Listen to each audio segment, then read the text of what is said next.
Now Saul spoke to Jonathan his son and to all his servants that they should kill David. But Jonathan, Saul's son, delighted greatly in David.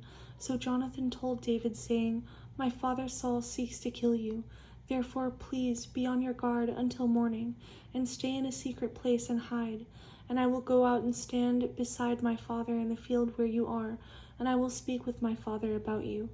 Then what I observe I will tell you. Thus Jonathan spoke well of David to Saul his father, and said to him, Let not the king sin against his servant, against David, because he has not sinned against you, and because his works have been very good toward you. For he took his life in his hands and killed the Philistine, and the Lord brought about a great deliverance for all Israel. You saw it and rejoiced. Why then will you sin against innocent blood, to kill David without a cause? So Saul heeded the voice of Jonathan, and Saul swore, As the Lord lives, he shall not be killed. Then Jonathan called David, and Jonathan told him all these things. So Jonathan brought David to Saul, and he was in his presence as in times past. And there was war again, and David went out and fought with the Philistines, and struck them with a mighty blow, and they fled from him. Now the distressing spirit from the Lord came upon Saul as he sat in his house, with his spear in his hand. And David was playing music with his hand. Then Saul sought to pin David to the wall with the spear, but he slipped away from Saul's presence, and he drove the spear into the wall. So David fled and escaped that night. Saul also sent messengers to David's house to watch him and to kill him in the morning.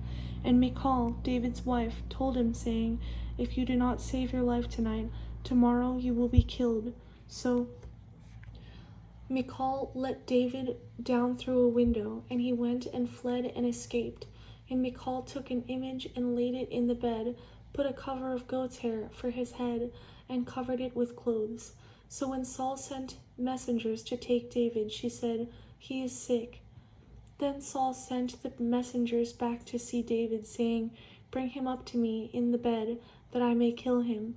And when the messengers had come in, there was the image in the bed with a cover of goat's hair for his head. Then Saul said to Michal, Why have you deceived me like this, and sent my enemy away, so that he has escaped? And Michal answered Saul, He said to me, Let me go. Why should I kill you? So David fled and escaped, and went to Samuel at Ramah, and told him all that Saul had done to him. And he and Samuel went and stayed in Naioth. Now it was told Saul, saying, Take note, David is at Naioth in Ramah.